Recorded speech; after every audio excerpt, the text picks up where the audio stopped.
Alors, comme vous pouvez le voir, je suis de retour. On est devant le siège social de l'ANRU. L'ANRU, c'est une agence. Alors, vous allez voir, je vais vous montrer un peu ce que c'est. Si j'arrive à tourner, tu regardez, il n'y a que Simon qui est avec moi. L'ANRU, c'est l'Agence nationale pour la rénovation urbaine. Une agence qui touche plus de 10 milliards d'euros. Pourquoi nous, on n'a pas 10 milliards hein? Nous, on mérite 10 milliards. Nous, on est des bénévoles. On est des... t'es d'accord, Cosimo? Mais finalement, c'est 10 milliards qu'on peut moteur immobilier, le grand groupe financier, qui font l'argent en détruisant les logements sociaux. À la rue, à la rue, à la rue, à la rue, à la rue, à la rue, à la rue, à la rue. Si la révolution du marché va revenir aujourd'hui ici, c'est en collaboration avec le collectif de la Butte Rouge de Châtenay-Malabry. Alors, la Butte Rouge, c'est 4000 logements sociaux qui vont être détruits et normalement qui devaient être réhabilités par l'ANRU, par cette agence nationale d'urbanisme. Sauf que là, il y a un hic, c'est que la réhabilitation, elle sera au profit de logements privatifs.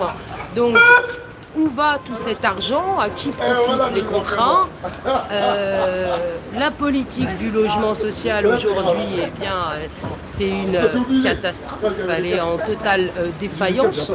On va vers la privatisation dans tous les secteurs.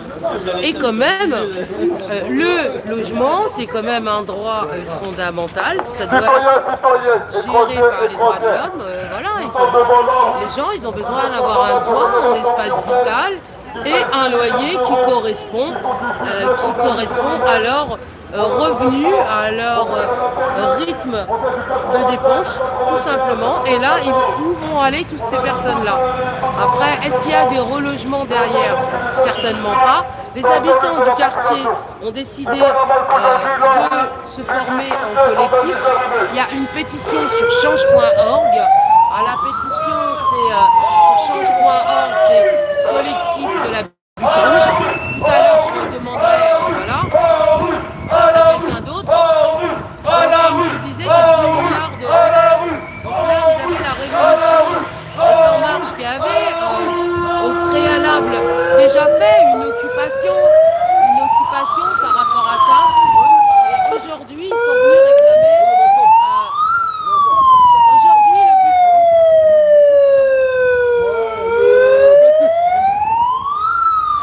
Adama, le but c'est quoi aujourd'hui? C'est d'avoir un rendez-vous? Ah non, le but c'est de faire montrer notre détermination. Je crois que tu avais fait une occupation déjà. Ouais, je te vois pas les gilets jaunes. T'avais déjà. Gilets jaunes, quel est votre métier? Gilets jaunes, quel est votre métier? Gilets jaunes, quel est votre métier? Gilets jaunes, quel est votre métier? Ça s'appelle comment l'officier de la rue? Monsieur Claire. Là, Le démission. toit. Tu peux. Démission. Désolé les amis Facebookers. Non, c'est sur YouTube là. Ah, YouTube, voilà. Est-ce que tu peux dire l'autre fois, comment ça s'appelle? Tu avais fait une occupation déjà à l'ANRU pour obtenir un rendez-vous. À l'issue de ce rendez-vous, c'était passé là. Eh ben, c'était passé que maman devait me donner rendez-vous avec le préfet. On n'a pas eu rendez-vous avec le préfet. Et là maintenant le but du jeu c'est vraiment de faire montrer que ce qu'on vit nous en Ile-sous-Bois, on vit la même chose dans différentes villes. Voilà, différentes villes. Et c'est très important que l'ANRU puisse réellement prendre conscience que les municipalités qui portent des projets ne concernent pas la population et que ça ne profite pas à la population. Aujourd'hui, les préfets sont garants de la bonne tenue de la convention qui ont été signée par les municipalités et les préfets ne respectent pas leurs prérogatives et ce n'est pas normal. Donc nous, le but, c'est de créer une instance indépendante qui va travailler avec l'ANRU et qui aura pour but et seule vocation de faire en sorte que les conventions signées par les municipalités soient respectées. Point.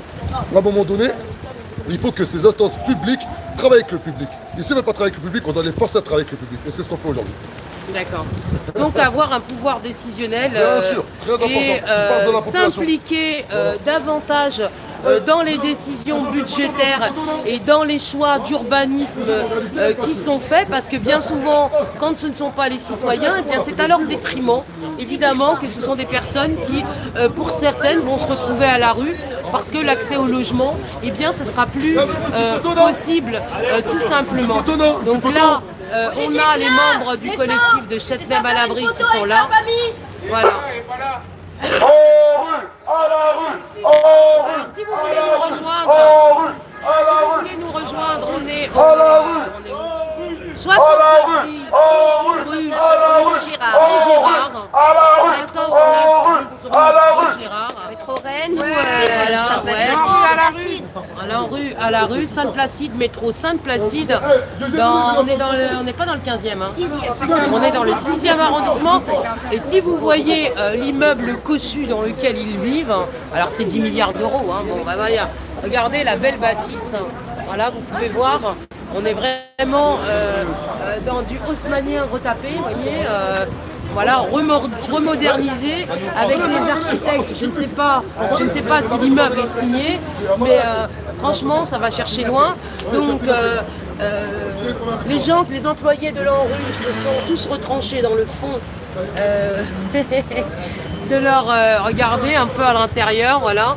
Ils se sont tous retranchés dans le fond pour ne pas nous entendre. Et je vais vous dire ce qui est écrit un peu sur la devanture. Alors, près de 5 millions d'habitants vivent dans des zones urbaines sensibles ou dans des quartiers d'habitation anciennes et dégradées. L'Agence nationale pour la rénovation urbaine met en œuvre les programmes de rénovation afin de transformer les conditions de vie de ses habitants. Sauf que là, elle les transforme pas... pour améliorer finalement la vie de ses habitants, mais pour les handicaper et les mettre dans une situation précaire et extrêmement difficile, puisque ça sera des logements privatifs. Alors 10 milliards, d'où viennent-ils? Eh bien du contribuable, tout simplement, c'est votre argent. C'est avec votre argent qu'on arrive à faire toutes ces belles choses, et toutes ces choses aussi qui finalement mettent les citoyens français dans la difficulté. Donc, encore une fois, ils ont peur de rien, quoi. Finalement, ils sont bien cachés. Vous voyez, c'est un immeuble assez discret, voilà, avec une toute petite carte, un peu comme faisait M. Glencore, vous voyez. Il était dans la rue de la Boétie avec une toute petite pancarte où il y avait écrit Glencore. Voilà. Mais il avait son pied-à-terre à Paris, cela dit maintenant il est en Suisse, il est mort, il sait ce que c'est peut-être. Marguerite est mort, mais il a ses enfants quand même, qui continuent à faire ce que leur père et leur grand-père faisaient finalement, à pourrir la terre. Voilà, les gens comme ça s'en sort toujours malheureusement, c'est comme ça.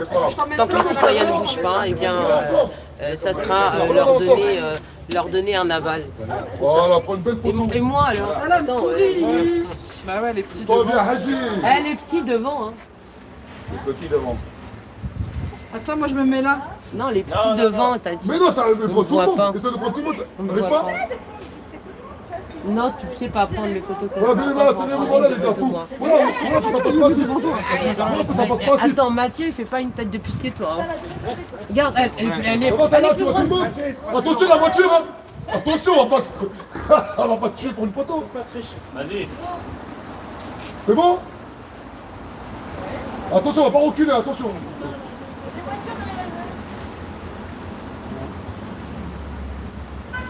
C'est bon?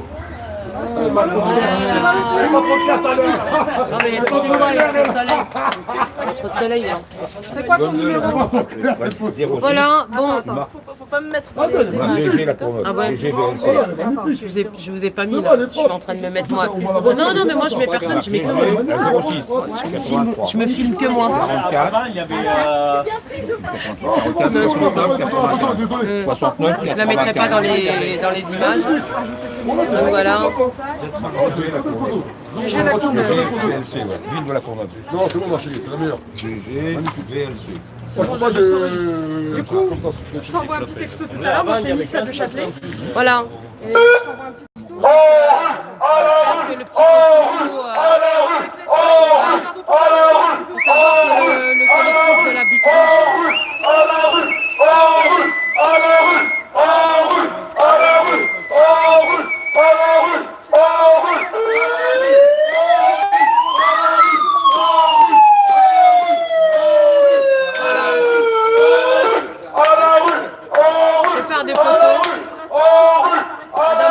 parlé, bah c'est bon alors. Cosimo il a parlé, non, il a pas parlé.